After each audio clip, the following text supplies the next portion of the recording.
किसी घने जंगल में एक बरगद के पेड़ पर एक गिद्ध अपनी पत्नी के साथ रहता था। एक दिन जब वे विश्राम कर रहे थे, गिद्ध की पत्नी ने कहा, प्राणनाथ, मैं आज कुछ नया और रोचक सुनना चाहती हूं, जो आपने पहले कभी नहीं बताया।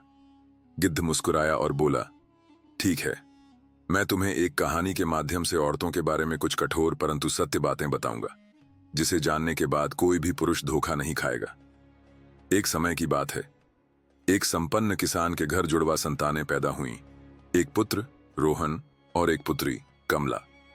समय बीतता गया और जब वे विवाह योग्य हुए तो किसान ने अपनी बेटी कमला का विवाह एक अमीर व्यापारी के बेटे से कर दिया। बेटी विदा हो गई, लेकिन किसान को अपने बेटे के विवाह की चिंता सताने लगी। कुछ समय बाद किसान गंभीर बीमारी से ग्रसित हो गया। रोहन ने पिता के इलाज में अपनी सारी संपत्ति लगा दी, लेकिन कोई लाभ नहीं हुआ। एक दिन किसान ने बेटे को बुलाया और कहा, पुत्र, कुछ बातें हमारे बस में नहीं होती, तुम्हें अब अपने भविष्य की चिंता करनी चाहिए। किसान ने बेटे का विवाह एक साधारण लड़की से करवा दिया और कुछ समय बाद संसार से विदा हो गया। अब रोहन के पास कुछ भी नहीं बचा था। मजबूरी में वह अपनी पत्नी के साथ गांव के बाहर एक झोपड़ी बनाकर मजदूरी करने लगा। उधर कमला अपने अमीर ससुराल में ऐशो आराम से रहने लगी। जब उसे अपने भाई की दुर्दशा के बारे में पता चला तो उसने उससे दूरी बना ली। उसे डर था कि यदि रोहन उसके घर आया तो समाज में उसकी बदनामी होगी। इसीलिए न तो उसने भाई को बुलाया और न ही कभी मिलने गई। समय बीतता गया। कुछ वर्षों बाद कमला के बेटे का विवाह तय हुआ, लेकिन उसने अपने भाई को बुलाना जरूरी नहीं समझा। जब रोहन को यह पता चला तो उसने खुशी खुशी अपनी पत्नी को बताया कि उसकी बहन के बेटे की शादी हो रही है। पत्नी सुशीला भी खुश हो गई और बोली, चलो, इसी बहाने ननद से मिल लूंगी और उनका घर देखूंगी। लेकिन फिर उसने पूछा, क्या ननद ने हमें निमंत्रण भेजा है? रोहन यह सुनकर चुप रह गया। फिर वह अपनी पत्नी से कहता है, नेवता तो नहीं आया है, पर मुझे दूसरों के द्वारा खबर मिली है कि हमारे भांजे की शादी है। लेकिन इससे क्या फर्क पड़ता है, आखिर वह है तो हमारी बहन का ही बेटा। तब सुशीला अपने पति से कहती है, बात तो आपकी सही है कि आपके भांजे की शादी है, लेकिन बिना निमंत्रण के ननद के घर जाना उचित नहीं है और आपके लिए भी वहां जाना सही नहीं होगा। रोहन अपनी पत्नी को समझाता है, प्रिय, कमला के ससुराल वाले बड़े आदमी हैं, उन्हें हमारी याद नहीं रही होगी, या फिर हो सकता है कि उन्होंने हमें नेवता भिजवाया हो, लेकिन वह हमारे पास तक नहीं पहुंचा हो। इसलिए प्रिय, तुम किसी भी प्रकार की चिंता मत करो, करके मेरे साथ बहन के घर चलो। अपने पति की इन बातों को सुनकर सुशीला कहने लगती है, हे स्वामी, यदि आप जाना चाहते हो तो जा सकते हो, लेकिन बिना निमंत्रण के मैं नहीं जाऊंगी। तब पत्नी के मुख से ऐसी बातें सुनकर रोहन कहता है, ठीक है, यदि तुम्हारी यही इच्छा है तो तुम बच्चों के साथ घर पर ही रहो। मैं अकेला कमला की ससुराल के लिए चला जाता हूं। यदि ऐसे में मैं भी नहीं गया तो मेरी बहन देवरानी और जेठानी उसे ताना मारे और कहेंगी कि खर्चा ना हो जाए, इसलिए तेरा भाई नहीं आया। इतना कहकर रोहन घर के अंदर से बाहर चला जाता है। इधर गिद्ध अपनी पत्नी को आगे कहानी सुनाते हुए कहता है, हे प्रिय रोहन, बहुत ही गरीब हो चुका था। उसके पास भांजे के लिए वस्त्र खरीदने के पैसे नहीं थे, इसलिए वह किसी से पैसे उधार लेता है और उन पैसों से अपनी बहन कमला और अपने बहनोई के लिए सुंदर वस्त्र खरीदता है और उन कपड़ों को लेकर अपनी बहन की ससुराल के लिए निकल पड़ता है। पैदल चलते चलते रोहन को सुबह से शाम हो जाती है। तब कहीं जाकर वह अपनी बहन के दरवाजे पर पहुंचता है और दरवाजे के एक किनारे जाकर खड़ा हो जाता है। बेचारा दरवाजे पर ही खड़े होकर अपनी बहन के आने का इंतजार करता है। तभी कमला की जेठानी की नजर रोहन पर पड़ जाती है और वह उसे पहचान लेती है। रोहन को देखने के बाद कमला की जेठानी जाकर कमला को बताती है, हे कमला, आज तेरा भाई तेरे घर आया है, वह तेरे दरवाजे पर खड़ा है। अपनी जेठानी के मुख से यह बातें सुनती है तो वह उसे पूछने लगती है, हे बहन, यदि तुमने मेरे भाई को मेरे द्वार पर खड़ा देखा है तो मुझे यह बताओ कि वह किस हालत में आया है और उसने कैसे कपड़े पहने हैं। उसकी जेठानी कहती है, तुम्हारा भाई फटे पुराने वस्त्र पहनकर रोहन अपनी बहन के घर के बाहर खड़ा था, यह सोचकर कि वर्षों बाद वह अपनी बहन से मिलेगा। जब कमला को खबर मिली कि उसका भाई दरवाजे पर खड़ा है तो वह नाराज हो गई और किसी की नजरों में आए बिना चुपचाप बाहर निकली। जैसे ही रोहन ने अपनी बहन को देखा, उसकी आंखें खुशी से छलक उठीं।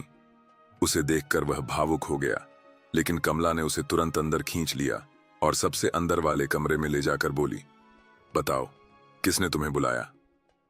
रोहन मुस्कुराया और बोला, बहन, तुमने भले ही मुझे भूल गया, लेकिन मुझे किसी और से पता चला कि मेरे भांजे की शादी है, इसलिए मैं तुम्हारे लिए और भांजे के लिए कुछ उपहार लेकर आया हूं। कमला गुस्से में बोली, भाई, तुम्हें इस तरह बेइज्जती करवाने के लिए यहां नहीं आना चाहिए था। फटे पुराने कपड़ों में चले आए। तुम्हें मेरी इज्जत का ख्याल रखना चाहिए था। खुद की इज्जत नहीं तो कम से कम मेरी तो सोची होती। कमला के कठोर शब्द सुनकर रोहन का दिल टूट गया। उसने झुककर बहन के पैर पकड़ लिए और बोला, मुझे माफ कर दो बहन, मेरा इरादा तुम्हें शर्मिंदा करने का नहीं था। मैं बस तुम्हारे बेटे की शादी में शामिल होने और तुम्हारे लिए कुछ लाने आया था। अगर मुझे पहले से पता होता कि मेरे आने से तुम्हें इतना दुख होगा तो मैं कभी यहां नहीं आता।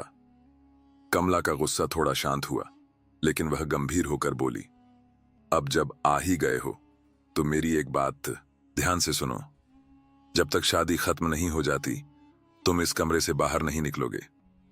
किसी ने तुम्हें देख लिया तो मेरी इज्जत मिट्टी में मिल जाएगी। रोहन ने सिर झुका लिया और बोला, जैसा तुम कहो बहन। कमला आगे बोली, भोजन की चिंता मत करना, मैं खुद कमरे में थाली रख जाऊंगी।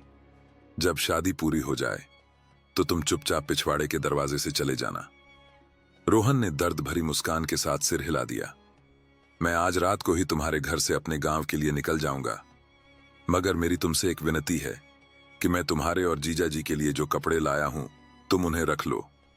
मैं इन्हें तुम्हारे लिए बड़े प्यार से लाया हूं। तब कमला अपने भाई से कपड़े लेकर कमरे के बाहर चली जाती है और जाते समय बाहर से उस कमरे की कुंडी लगा देती है।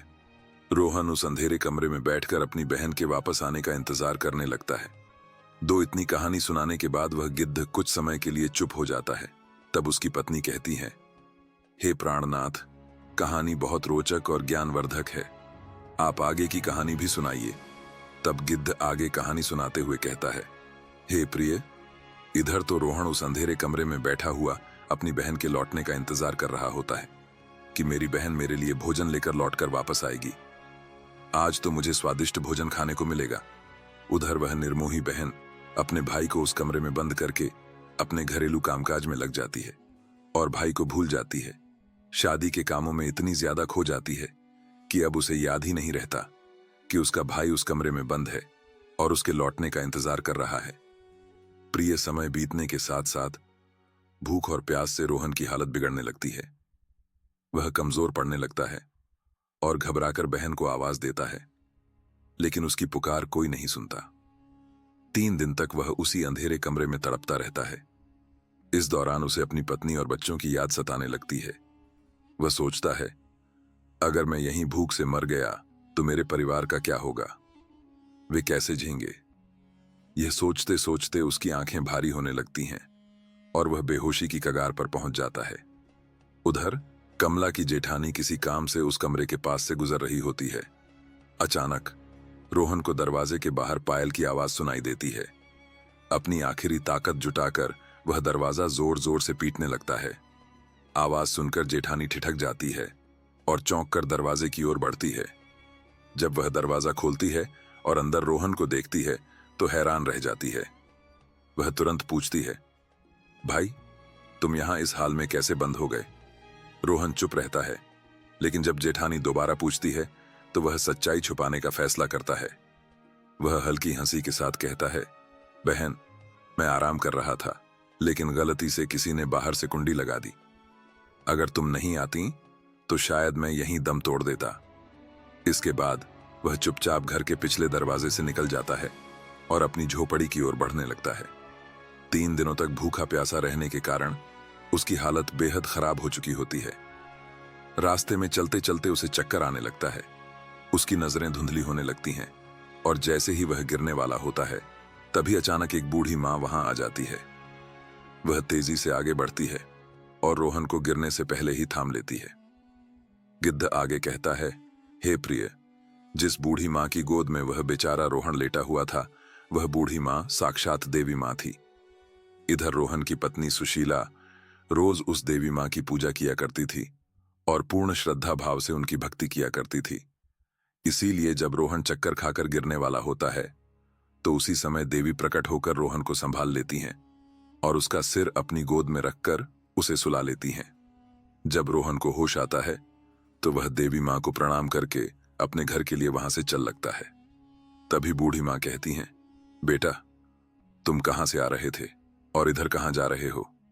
तब रोहन बताता है, हे माँ, मेरे भांजे की शादी थी, इसी वजह से मैं अपनी बहन के घर से आ रहा हूं और इधर मेरा गांव है, मैं अपने गांव के लिए जा रहा हूं। बूढ़ी माँ रोहन से कहती हैं, यदि तुम बुरा ना मानो तो मैं तुमसे एक बात पूछना चाहती हूं। तब रोहन कहता है, पूछो माँ, तुम मुझसे क्या पूछना चाहती हो? बूढ़ी माँ पूछती हैं, बेटा यदि तुम अपनी बहन के घर से आ रहे हो और जैसा कि तुमने बताया कि वहां शादी थी, तो फिर तुम खाली हाथ कैसे जा रहे हो? क्या तुम्हारी बहन ने तुम्हारी बीवी बच्चों के लिए कुछ नहीं भेजा? बूढ़ी माँ के मुख से रोहन की आंखों में आंसू छलक आते हैं। वह बूढ़ी माँ, जो वास्तव में देवी माँ थी, को पूरी आपबीती सुना देता है। सारी घटना सुनने के बाद बूढ़ी माँ उसे स्नेह से देखती हैं और कहती हैं, पुत्र, जो बीत गया उसे भूल जाओ, चिंता मत करो।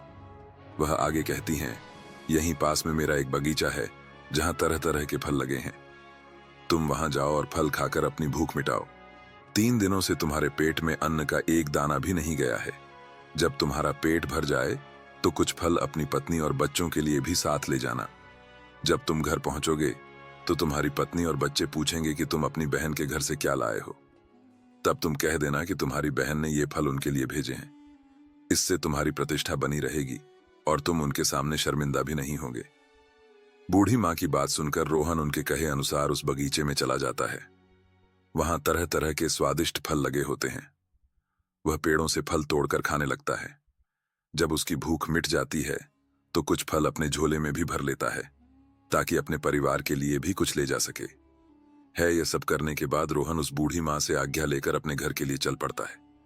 तब बूढ़ी माँ रोहन से कहती हैं, हे पुत्र, जाते समय मेरी यह 8 बातें सुनते जाओ, यह तुम्हारे जीवन में बहुत काम आएंगी। इस प्रकार बूढ़ी माँ रोहन को 8 बातें बताती हैं। उन 8 बातों को सुनकर रोहन अपने घर के लिए चल देता है। जब रोहन फलों से भरा हुआ थैला लेकर अपने घर पहुंचता है तो उसके छोटे छोटे बच्चे और उसकी पत्नी सुशीला उसके पास आते हैं और पूछने लगते हैं, पिताजी आप बुआ के घर से आ रहे हो, आखिर बुआ ने हमारे लिए क्या भेजा है? यह सुनकर रोहन अपने हाथों का थैला अपनी पत्नी को थमा देता है और थैला देने के बाद घर से बाहर निकल जाता है।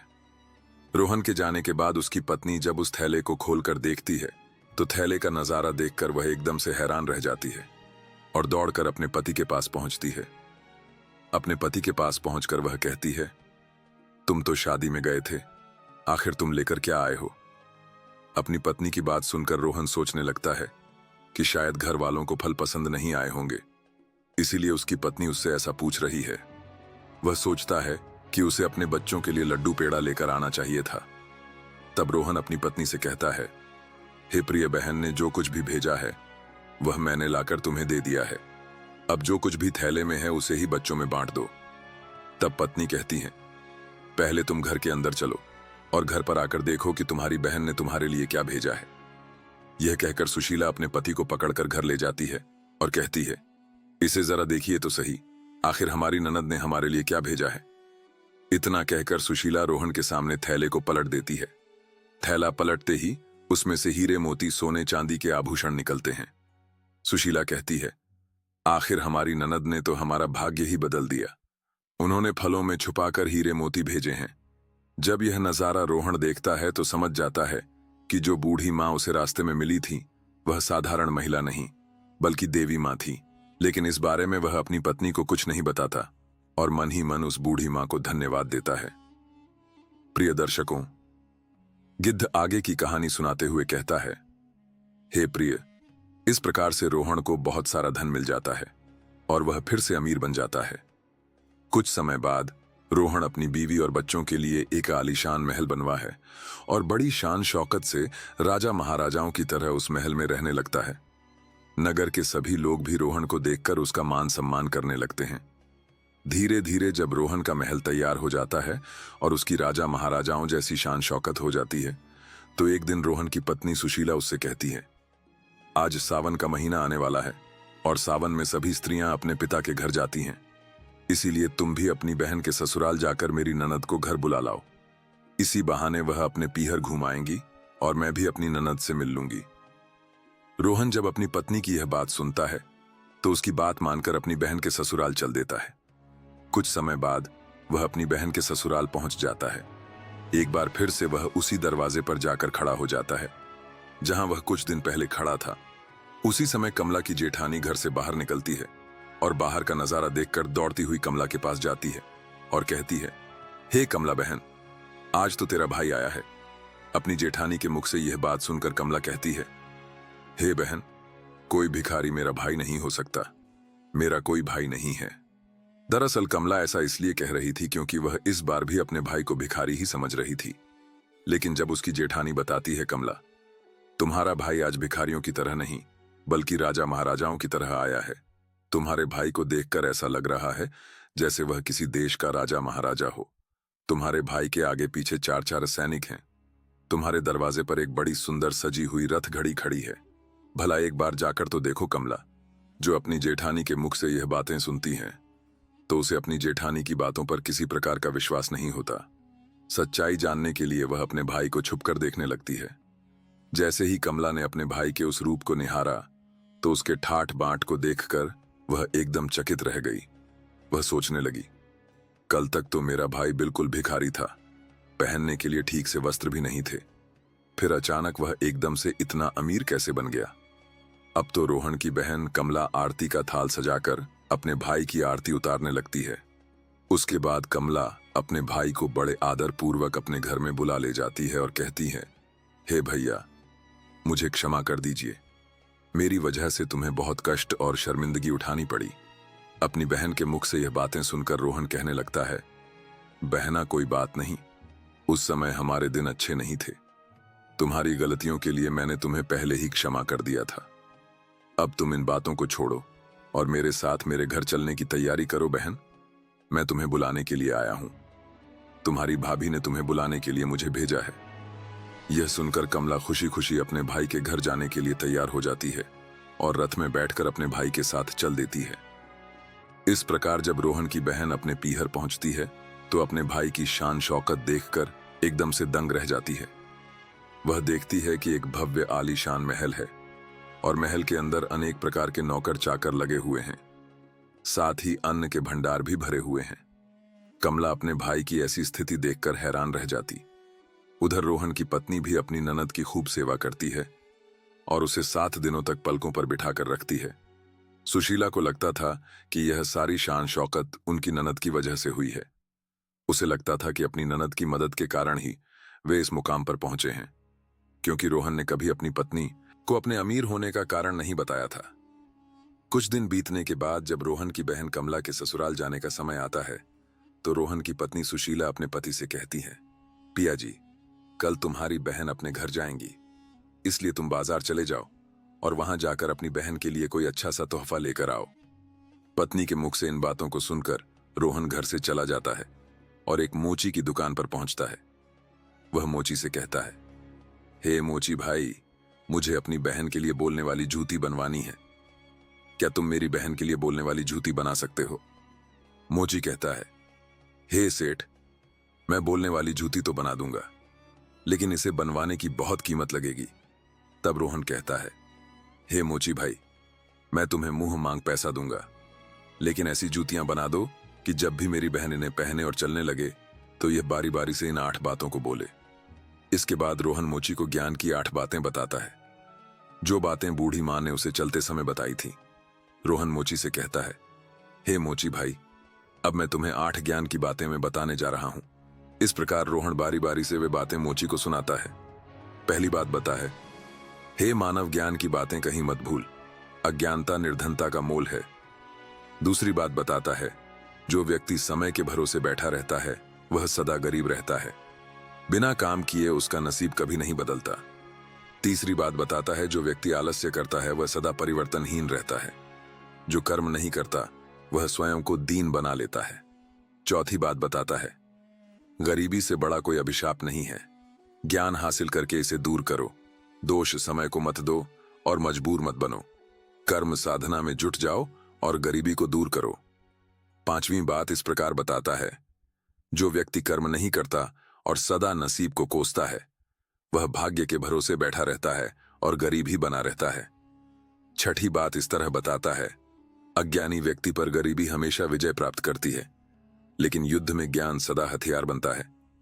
सातवीं बात इस प्रकार बताता है, हे मोची भाई, मेरी बहन जब 8वां कदम रखे तो जूतियां बस यही बात बोले।